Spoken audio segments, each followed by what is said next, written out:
Imagine stepping into the shadowy underbelly of early 20th century America, where a young immigrant boy from a dusty Sicilian village rises to command an empire of crime that reshapes the nation's underworld forever.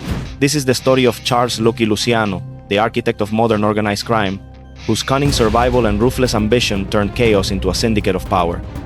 If you've ever wondered how one man could orchestrate the birth of the mafia as we know it, weaving through wars, betrayals, and unbreakable alliances, then stay with me. This tale is for you, pulling back the curtain on a legend built on blood, loyalty, and sheer luck. You won't want to miss a single detail. To kick things off strong, let me know in the comments where you're watching this video from. New York, Sicily, Puerto Rico, a historic neighborhood in the United States, or somewhere else entirely. If you grew up or lived in areas linked to Italian-American organized crime.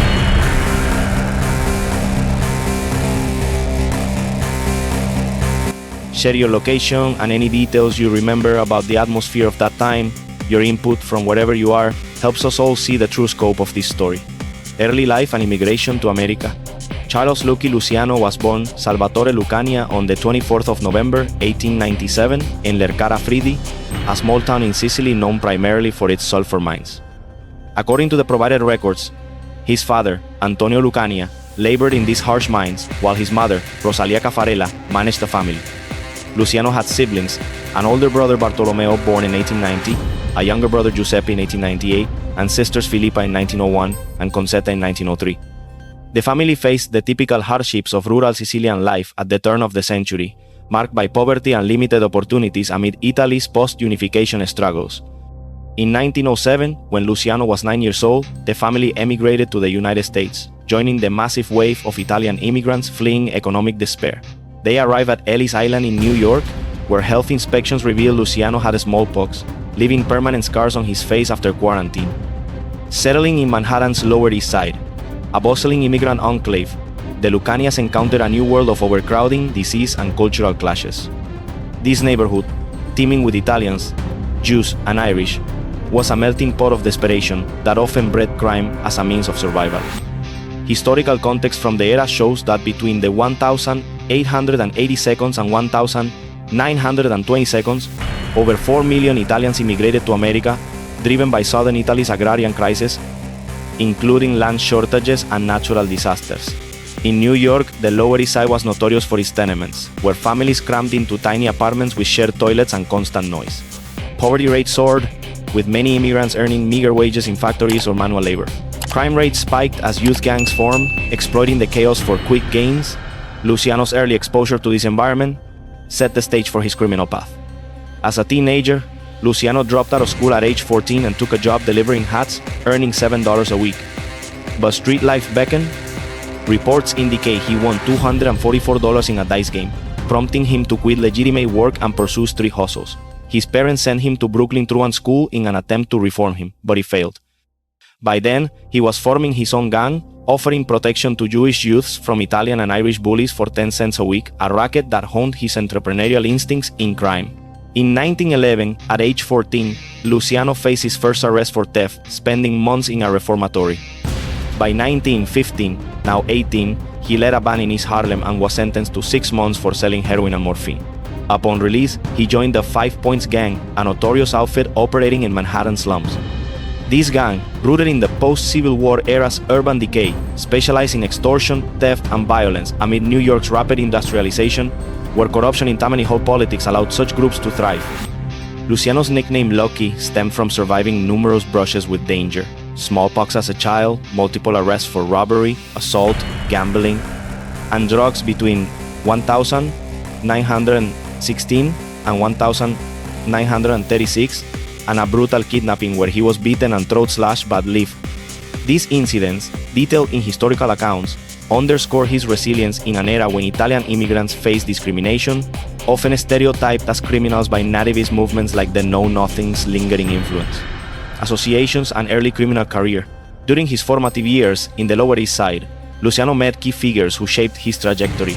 According to documented encounters, he befriended Meyer Lansky and Benjamin Boxy Siegel, Jewish youths who became lifelong partners.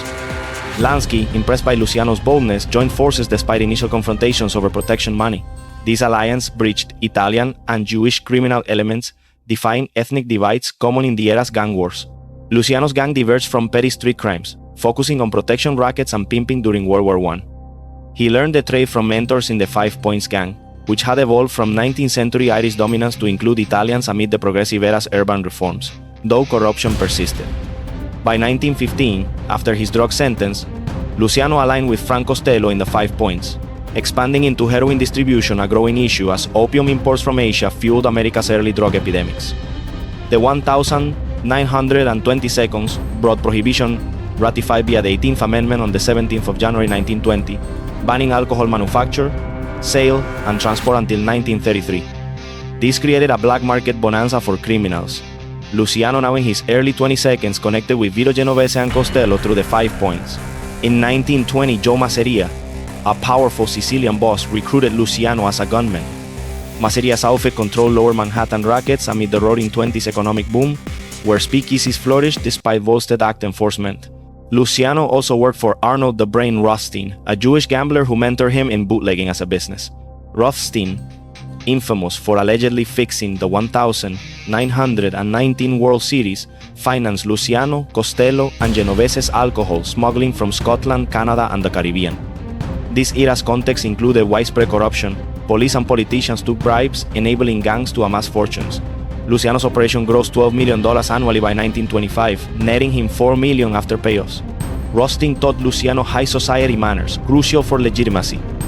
In 1923, after a botched drug deal tarnished Luciano's reputation, Rothstein helped rehabilitate it by funding tickets to a Dempsey-Firpo boxing match, distributed to gangsters and politicians. This networking solidified Luciano's status amid the Jazz Age's glamour and vice. Luciano met Al Capone through these circles, starting a prostitution business with Joe Adonis in the early 1922s. By 1925, he controlled much of Manhattan's prostitution, innovating narco-prostitution by addicting workers to heroin for payment. His empire extended to illegal gambling, with connections importing whiskey and rum. The 1922 stock market speculation masked such illicit wealth, but underlying social tensions, immigrant exploitation, and prohibition violence fueled gang rivalries. In October 1929, Luciano survived a kidnapping and beating, left scarred with a droopy eyelid. Versions vary. Some say police did it. Others blame Masseria rival Salvatore Maranzano. This incident garnered press attention, elevating Luciano's notoriety in an era when yellow journalism sensationalized crime. Rise during the Castellamarese War. By the late 1922s, Luciano served under Joe Masseria, New York's top boss, but chafed at his conservative mustache-pit ways, insisting on Sicilian-only partnerships and old-world traditions. Masseria, uneducated and crude, clashed with Luciano's Young Turks' vision of multi-ethnic alliances for profit. Luciano admired Rothstein's inclusive model and resented Masseria's slurs against Costello as a dirty Calabrian. Maranzano, a Sicilian immigrant since 1925, rivaled Masseria, refusing tribute. Their feud escalated into the Castellamarese War, 1928 to 1931, named for Maranzano's hometown. Amid this, Luciano cultivated ties with Young Turks like Costello, Genovese, Albert Anastasia, Joe Adonis, Joe Bonanno, Carlo Gambino, Joe Profasi, Tommy Gagliano, and Tommy Lucchese. They sought to modernize crime into empires, collaborating with Jews and Irish despite elders' prejudices. The war's violence reflected broader societal shifts. The Great Depression's onset in 1929 exacerbated poverty, making bootlegging vital. Luciano, seeing Masseria losing, secretly allied with Maranzano in 1931, agreeing to kill Masseria for his rackets and second-in-command status. On the 15th of April 1931, Luciano lured Masseria to Nuova Via Tamaro in Coney Island. After lunch and cards, Luciano excused himself. Genovese, Anastasia, Adonis, and Siegel entered and shot Masseria dead. This ended the war, with Luciano joining Maranzano. Historical accounts confirm 3 assassins were Luciano's men: Siegel, Genovese, and Adonis. Maranzano then named Luciano his right hand. Power consolidation and the commission.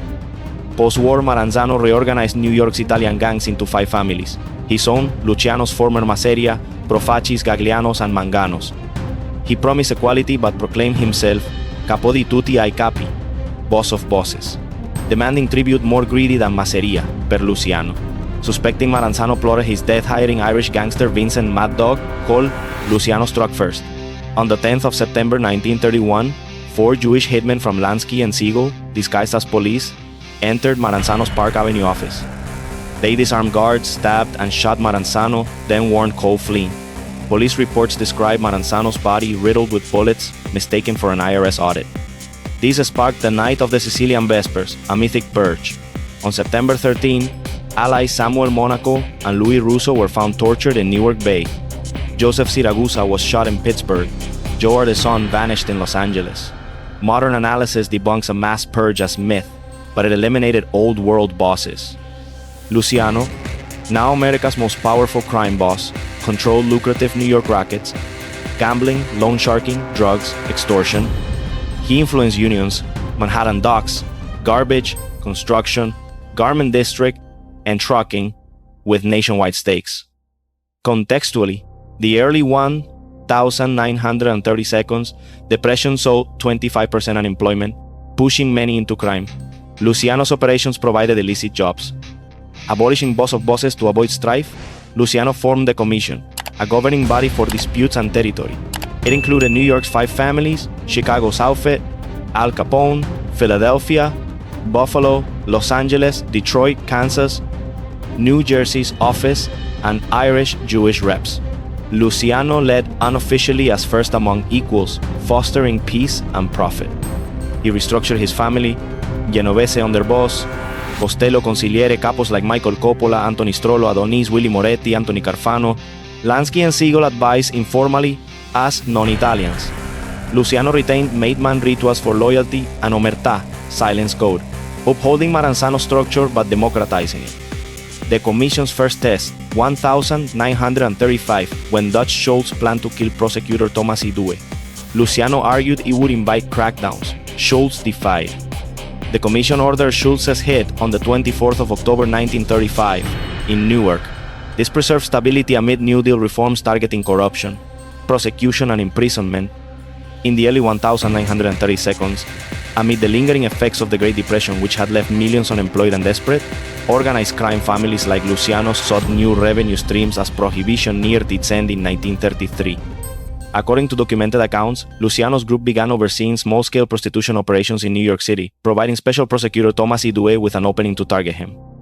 EE.UU, appointed in June 1935 by Governor Herbert H. Lehman as a special prosecutor focused on organized crime, had already pursued Dutch Schultz unsuccessfully, heightening tensions in the underworld. On the 2nd of February 1936, EE.UU orchestrated a massive police raid on 200 brothels across Brooklyn and Manhattan, earning national acclaim as a gangbuster. This operation resulted in the arrest of 10 men and 100 women. Unlike previous vice raids where detainees were often released quickly, EE.UU ensured they faced court, with a judge setting bail at $10,000 far beyond their means. By mid-March, several of the arrested women seeking release implicated Luciano as the ringleader who collected profits from the operations. Reports specify that 3 prostitutes directly pointed to him as their overseer. However, sources clarify that Luciano's associate, David Betillo, was the actual manager of the prostitution ring in New York. Any funds Luciano received came indirectly through Betillo, creating layers of separation typical for high-level bosses to avoid direct liability. Late in March 1936, tipped off about an impending arrest, Luciano fled to Hot Springs, Arkansas, a known haven for mobsters with casinos and corrupt officials on payroll. Unfortunately for him, a New York detective on unrelated business spotted him and alerted EE.UU. On April 3, Luciano was arrested in Hot Springs under a New York warrant. The next day, EE.UU indicted Luciano and his accomplices on 60 counts of pandering. Luciano's Arkansas lawyers fought extradition fiercely. On April 6, an anonymous party offered a $50,000 bribe to Arkansas Attorney General Carl E. Bailey to aid Luciano's case, but Bailey refused and reported it immediately.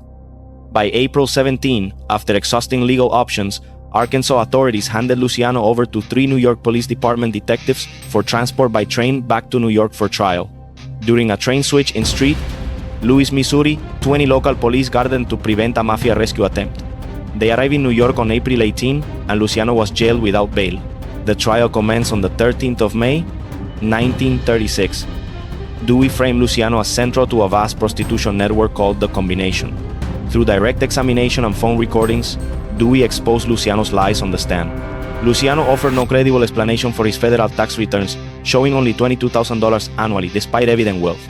Dewey also grilled him on his extensive criminal record and associations with figures like Ciro Terranova, Luis Buchalter, and Joe Masseria.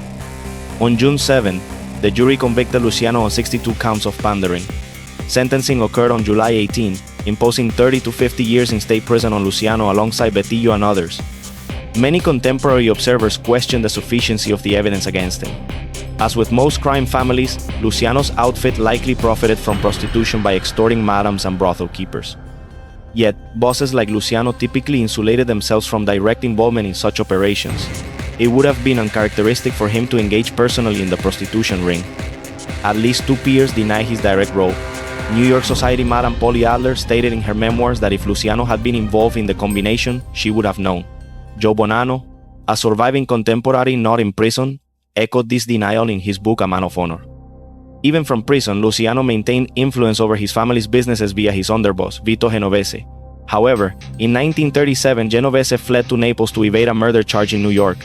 Luciano then appointed his consigliere, Frank Costello, as acting boss and overseer of his interests. Initially incarcerated at Sing Sing Correctional Facility in Ossian, New York, a prison with a fearsome reputation dating back to its 1,826 opening, where original cells measured 7 feet by 3.5 feet with 6.5-foot ceilings, Luciano was transferred by late 1936 to Clinton Correctional Facility in Dannemora, New York.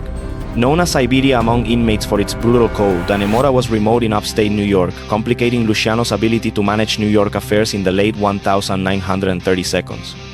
At Dannemora, Luciano quickly asserted dominance, brokering peace among rival prison gangs, and reportedly bribing enough guards to improve his conditions, making his detention relatively bearable.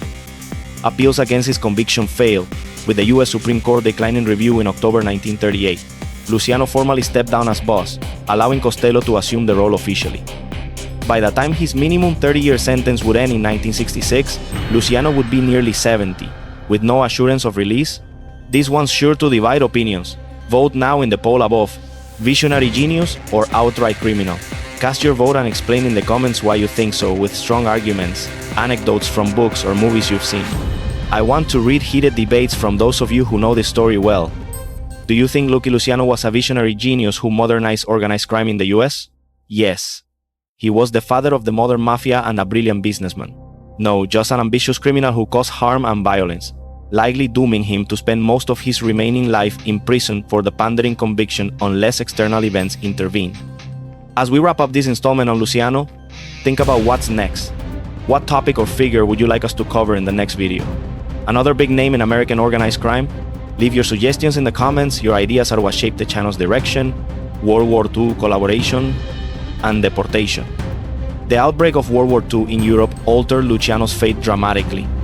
On the 1st of September 1939, Germany invaded Poland, prompting Britain and France to declare war 2 days later. Italy joined the Axis in 1940, turning North Africa into a key theater as forces vied for control of Egypt's Suez Canal. The United States entered the war on the 7th of December 1941, following Japan's attack on Pearl Harbor, with Germany declaring war on America shortly after. Prioritizing the European front, the U.S. and Britain focused on North Africa to secure the region before invading Sicily and southern Italy, amid fears of Axis sabotage in U.S. ports. The 9th of February 1942, fire aboard the SS Normandy, renamed USS Lafayette for troop transport, raised suspicions of arson, though later deemed accidental. This incident prompted U.S. naval intelligence to seek alliances with New York's Italian and Jewish crime syndicates for port security. In the spring 1942, they approached figures like Meyer Lansky, Luciano's close ally. Discussions soon involved Luciano's imprisonment. He was transferred to Great Meadow Correctional Facility, Comstock, nearer New York for easier access, with promises of sentence commutation post-war in exchange for cooperation. This arrangement, known as Operation Underworld, though debated whether formally viewed as such by the government, involved Luciano pledging aid. Through Albert Anastasia, he ensured no strikes, disrupted Manhattan docks and labor unions during the war. For the 1943 Allied invasion of Sicily, Luciano reportedly connected U.S. officials with Sicilian mafia leader Calogero Vicini.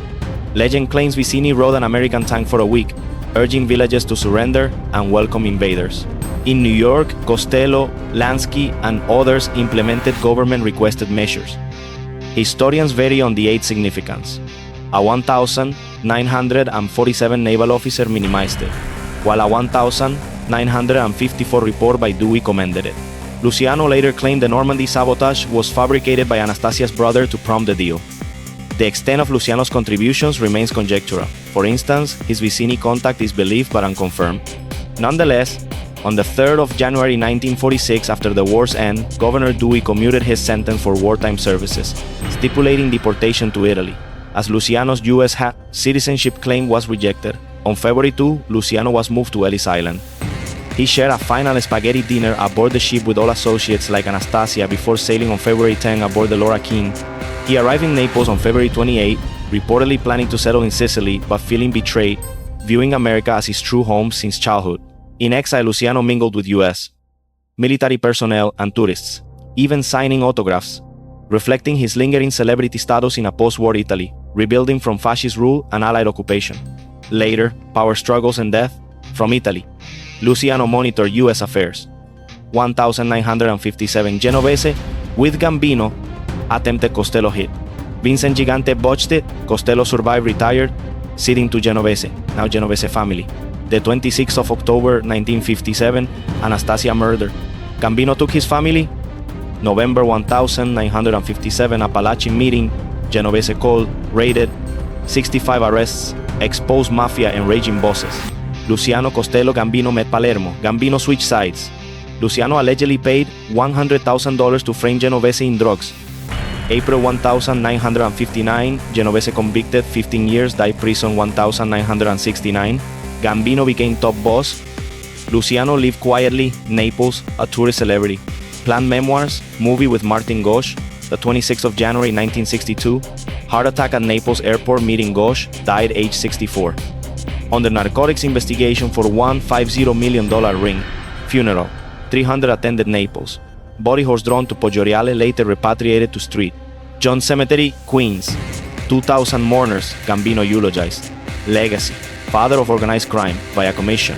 Times 1,998 builders and titans list. Influenced films like The Balakai Papers, Angelo Infanti, Lucky Luciano, Gian Maria Volonte, Mobsters, Christian Slater, Boardwalk Empire, Vincent Piazza. Books, Luciano's Luck, Last Testament, debated authenticity. Federal Bureau of Narcotics, Harry Anslinger. He left no trace because there was no trace, but we know he was the man. Before we finish, I invite you to complete this story with what you know. If you have family anecdotes, knew someone connected even distantly to Luciano's era, or have heard first-hand accounts of the mafia in the 1930 seconds, 40 seconds, or later, please share them in the comments. Many of us value factual information. Your personal experience can add pieces that no official document has. Let's make this story more complete together.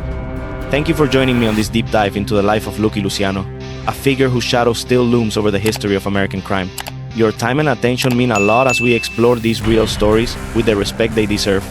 I'd love to hear your thoughts in the comments below. What surprised you most about his rise and fall? Stay tuned for more insights into the bandits of the US and beyond. If you enjoyed this video, subscribe for more.